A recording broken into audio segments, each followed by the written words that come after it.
अस्सलाम वालेकुम, मैं हूं साजिद हसन। आप मेरा YouTube चैनल देख रहे हैं। वीकेंड भी है और ज़रा सा आज कुछ ज़रा लॉन्ग और तवील बहस करते हैं। उसके अंदर आप लोगों के कमेंट्स जो हैं और आप लोगों की अपनी सोच जो है वो शामिल होगी।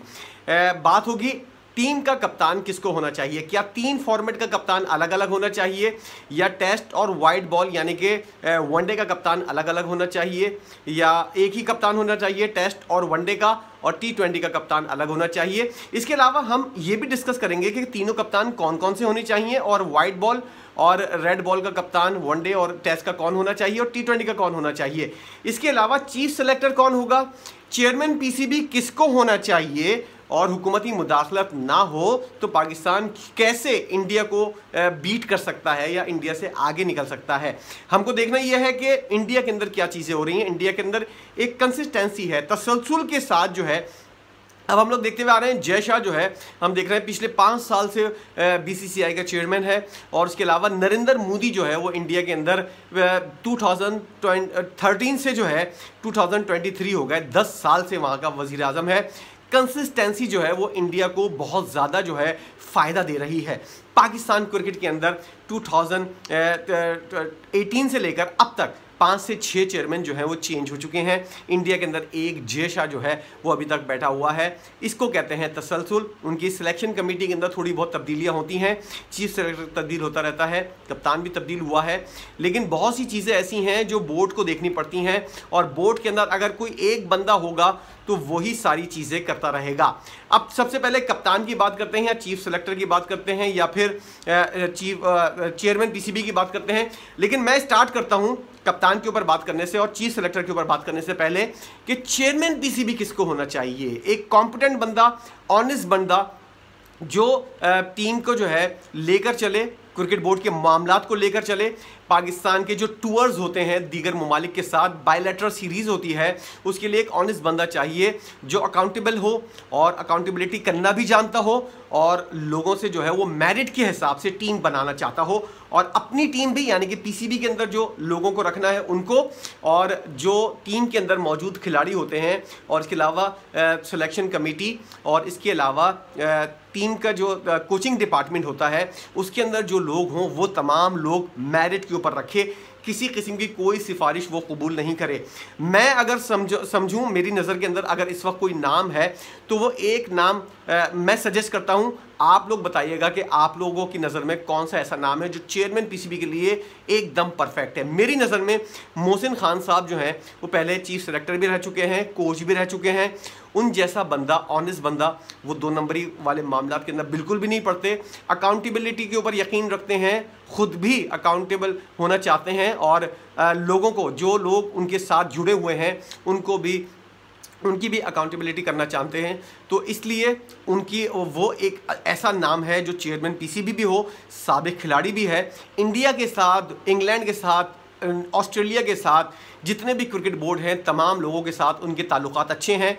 उनकी एक दुनिया के अंदर बहुत बड़ी इज्जत है एज अ एक्स क्रिकेटर, और उनका नाम भी है लॉर्ड्स का किंग। उनको इसलिए कहा जाता है कि उन्होंने जिस तरह की परफॉर्मेंस दी है। ज़हीर अब्बास साहब का भी नाम था मेरे जहन में, लेकिन अब उनकी सेहत इस काबिल नहीं है कि ज़हीर अब्बास साहब जो हैं वो एज अ चेयरमैन पीसीबी जो हैं वो इतने ज़्यादा मामलात को।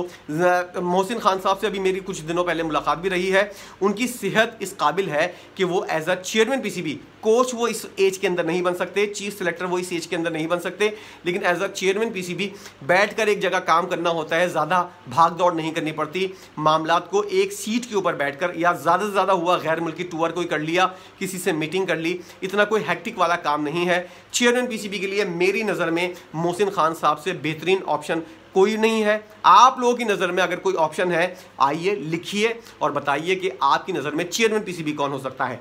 अब आते हैं चीफ सेलेक्टर की तरफ। चीफ सेलेक्टर कौन होना चाहिए, कोच और कोचिंग डिपार्टमेंट जो है उसके अंदर जितने असिस्टेंट हैं उस बारे में बाद में बात करेंगे। सबसे पहले चीफ सेलेक्टर कौन सा होना चाहिए। इंजमाउल हक साहब का मामला जो था इख्तियारात से तजावुज़ करना, और उनका भांजा भतीजा ये सब भी खेल रहे थे। मोइन खान साहब का मेरे सामने नाम आया तो फिर आज़म खान का नाम आया कि भाई कोई ऐसा बंदा होना चाहिए जिसका कोई भी जानने वाला या कोई भी रिश्तेदार या कोई बेटा बेटी वगैरह कोई भी जो है वो पीसीबी कौमी टीम को सर्व ना कर रहा हो। तो तो इसके लिए राशिद लतीफ़ साहब जैसा नाम एक मोतबर नाम है चेयरमैन वो चीफ सेलेक्टर के हवाले से, लेकिन मैं चाहूँगा कि वो कोचिंग की तरफ जाएं, तो इसलिए मैं राशिद लतीफ़ साहब को माइनस कर रहा हूँ। मोइन खान साहब ऑलरेडी पहले ही माइनस हो चुके हैं। इसके अलावा तौसीफ़ अहमद साहब भी बहुत अच्छा ऑप्शन है और उन्होंने पहले भी सर्व किया है, लेकिन तौसीफ़ साहब का मामला जो है वो किस हद तक एज अ चीफ सेलेक्टर सही चल सकते हैं, क्योंकि अभी वो अबूरी तौर पर चीफ सेलेक्टर हैं और उनको ये सेलेक्ट करनी है वाली टीम जो इस वक्त ऑस्ट्रेलिया के टूर के ऊपर जाएगी और न्यूजीलैंड के लिए जो T20 स्क्वाड होगा। तौसीफ़ अहमद साहब का भी नाम जो है वो किसी तारुफ का मोहताज नहीं है और आई जो होती है एक खिलाड़ी को देखने की आई जो होती है कि बहुत कम लोगों में होती है कि ये खिलाड़ी क्या इस पोजीशन के लिए जिसकी मुझे ज़रूरत है as a opener, as a middle order, as a bowler, as a spinner, क्या उस लड़के की जगह टीम के अंदर बन सकती है और क्या अगर वो टीम के अंदर शामिल हो भी गया तो वो परफॉर्म कर पाएगा या नहीं। As a chief selector Tauseef साहब का नाम जो है वो मेरे जहन के अंदर इस वक्त जो है वो इस वक्त अबूरी चेयरमैन भी हैं, चीफ सेलेक्टर भी हैं और इस वक्त की जिम्मेदारी उनके पास है, लेकिन माजी के अंदर जिस तरह उन्होंने काम किया है और लग कर ग्राउंड के अंदर बैठ कर जितने भी डोमेस्टिक टूर्नामेंट्स होते हैं और पाकिस्तान कप हुआ या फिर कायद-ए-आज़म ट्रॉफ़ी हुई और तमाम तर रीजनल और रीजन के जितने भी डिपार्टमेंट हैं और डिपार्टमेंटल क्रिकेट जितनी भी हो रही है, क्लब क्रिकेट जितनी भी हो रही है, उसके अंदर वो ज़्यादा इन्वॉल्व भी रहते हैं, भाग दौड़ भी करते हैं, खिलाड़ियों को बाय नेम जानते हैं और कौन सा खिलाड़ी कितने पानी में है तौसीफ़ साहब को इस बारे में पता है। तो एज अ चीफ सेलेक्टर मेरी नज़र में तौसीफ़ साहब, उसके अलावा वो जिसको टीम के अंदर रखना चाहें, अपनी 4 रुकनी टीम जो होती है सूबों से, तमाम तर सूबों से एक एक रुकन होना चाहिए सिलेक्शन कमेटी का।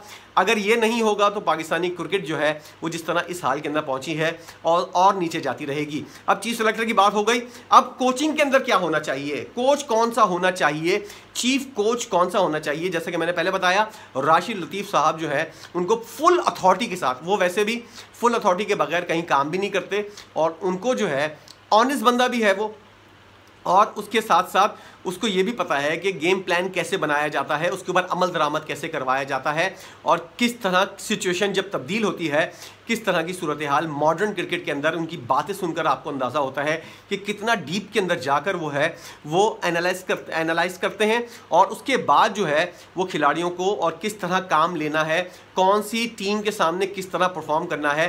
राशिद लतीफ़ साहब से बेहतरीन ऑप्शन जो है as a coach Pakistani team का मेरी नज़र में इस वक्त कोई भी नहीं है। गैर मुल्की कोच की तरफ आप बिल्कुल भी नहीं जाएं। अभी बातें हो रही हैं जस्टिन लैंगर जो है वो उससे मिकी आर्थर के बाद उससे मुआहदा होने वाला है, लेकिन मैं कहता हूं कि पाकिस्तान के अंदर जब जैसे इंडिया के अंदर राहुल द्रविड़ जैसा बंदा जो है वो इतनी अच्छी परफॉर्मेंस का मुजाहरा करवा रहा है तो राशिद लतीफ़ साहब क्यों नहीं करवा सकते। एक बेहतरीन ऑप्शन राशिद लतीफ़ साहब जो हैं वो पाकिस्तान के अंदर मौजूद हैं। एक दफ़ा आजमा कर देख लें, उनको तमाम तर इख्तियारात दें और 1-2 साल का टाइम दें, उनको बताएं। और चीफ सेलेक्टर, कोच और ये सब लोग जो हैं, ये तमाम तर लोग जो हैं वो इतनी मुद्दत के लिए हों कि उनको डिज़र्व करने का मौका मिल सके।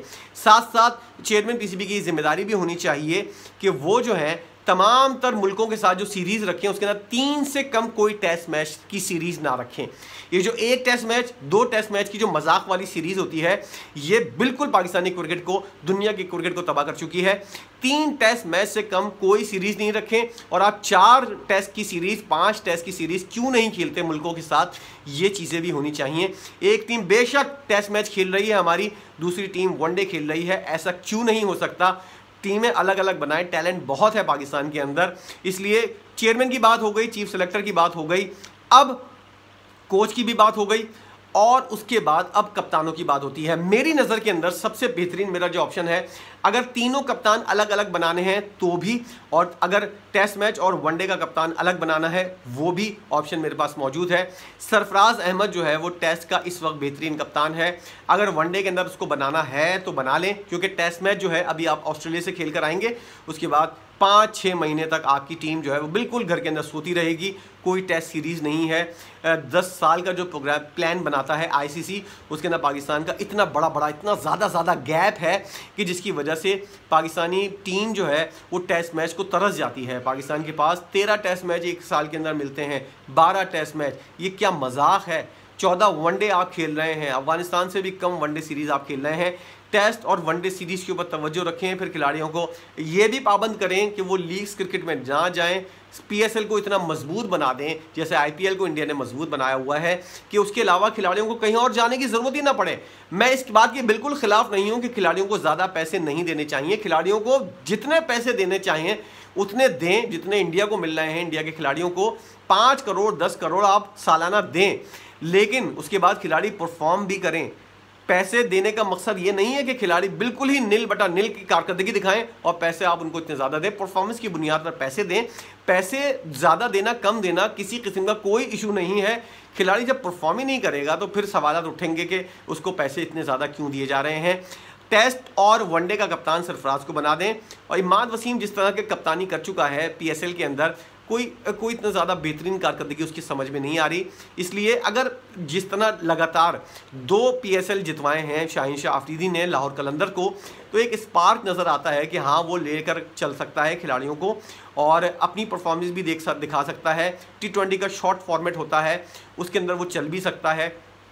टेस्ट मैच के अंदर उसको इस्तेमाल करें आराम से तरीके से। कोई बड़ी टीम हो जब इस्तेमाल करें, छोटी टीमों के खिलाफ जब टेस्ट सीरीज़ हो, वनडे सीरीज़ हो, शाहीन शाह अफरीदी को आप नहीं खिलाएं।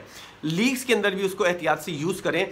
ये बहुत आगे मिचेल स्टार्क की तरह, हेजलवुड की तरह, जेम्स एंडरसन की तरह और स्टुअर्ट ब्रॉड की तरह ये हमको बहुत ज़्यादा दिन तक खेल के दिखा सकता है। लेकिन अगर इसको हमने तरीके से यूज़ किया तो शाहीन शाह अफरीदी T20 का कप्तान बन गया। अब अगर आपको टेस्ट, वनडे और T20 का अलग अलग कप्तान बनाना है तो टेस्ट का कप्तान आप सरफराज को कर दें और सरफराज से अगर आपको वनडे नहीं खिलाना तो फिर वनडे के लिए एक बेहतरीन ऑप्शन जो है इफ्तिखार अहमद जैसा आता है। इफ्तिखार अहमद की कुछ मामलात बाबर आजम के और इस तरह की एक तरह से लॉबी का जो हिस्सा है, इस वजह से उसके मामलात जो हैं वो कुछ ऐसे हैं जिसकी वजह से उसका नाम जो है वो नहीं लिया जा सकता। तो इफ्तिखार अहमद के अलावा अगर कोई नाम है तो फ़खर जमान भी हो सकता है, उसका नाम भी लॉबीज़म के अंदर आता है कि फ़खर जमान जो है बाबर आजम की लॉबी का है, शाहीन शाह अफरीदी की लॉबी का है। इस तरह की चीज़ें हैं।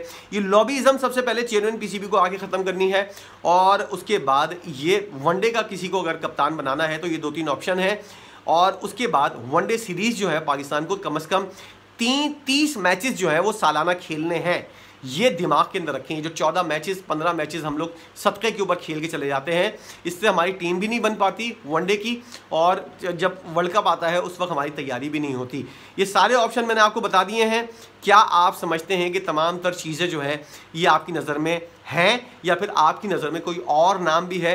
चेयरमैन के लिए, चीफ सेलेक्टर के लिए, कोच के लिए, तीनों फॉर्मेट के अलग कप्तान के लिए या फिर 2 फॉर्मेट का कप्तान, टेस्ट और वनडे का कप्तान अलग और T20 का कप्तान अलग, आपकी नज़र में कौन सा ऐसा ऑप्शन है? क्योंकि अभी आप लोग सब्र कीजिए, नई हुकूमत जब तक आएगी जब तक मामलात इसी तरह चलते रहेंगे। ज़का अशरफ साहब भी बैठे हुए हैं, बाबर आजम भी कहीं जाता हुआ नज़र नहीं आ रहा है जब तक वो खुद से इस्तीफ़ा नहीं देगा। इसलिए नई हुकूमत आएगी, नया चेयरमैन पीसीबी वो मुंतखब करेगी, उसके अंदर सबसे बेहतरीन ऑप्शंस जो हैं वो मैंने अभी से बता दिए हैं। फरवरी के अंदर इंतखाबात है पाकिस्तान के अंदर 8 फरवरी को। उसके बाद नई हुकूमत जो आएगी वो चेयरमैन पीसीबी लगाए और हुकूमत भी ऐसी आनी चाहिए जो हंग पार्लियामेंट ना हो, एक मेजॉरिटी के साथ हुकूमत आए ताकि वो फिर इस तरीके से काम भी करे और चेयरमैन पीसीबी भी अपनी नौयत का लगाए और मेरिट के ऊपर लगाए, अकाउंटेबल हो। ये तमाम तर चीज़ें जब तक नहीं होंगी पाकिस्तान की क्रिकेट जो है वो अच्छी नहीं होगी। आप लोगों की नज़र में इन तमाम तर डिपार्टमेंट के अंदर कौन कौन से नाम होने चाहिए और कौन कौन सा ऐसा नाम है जो मैं मिस कर चुका हूं या फिर आप समझते हैं कि इनसे भी अच्छा कोई नाम है? मोहसिन हसन खान, राशिद लतीफ़ या फिर तौसीफ़ अहमद, सरफराज, इमाद वसीम और शाहीन शाह अफरीदी, इन लोगों के अलावा भी कोई और नाम है? ज़रूर आइए बताइए। ये डिस्कशन आप लोगों के लिए है, खुलकर आइए, अपनी राय का इजहार कीजिए, बड़े बड़े कमेंट कीजिए और बताइए। मैं पूरे कमेंट पढ़ता हूँ आप लोगों के और पूरी तफसील आप लोगों की देखता हूँ कि आप लोग कितना इन्वॉल्व होते हैं क्रिकेट के मामला के ऊपर। इसलिए आइए, इस बहस के अंदर हिस्सा लीजिए और अपना हिस्सा डालिए। वीडियो देखने का बहुत शुक्रिया।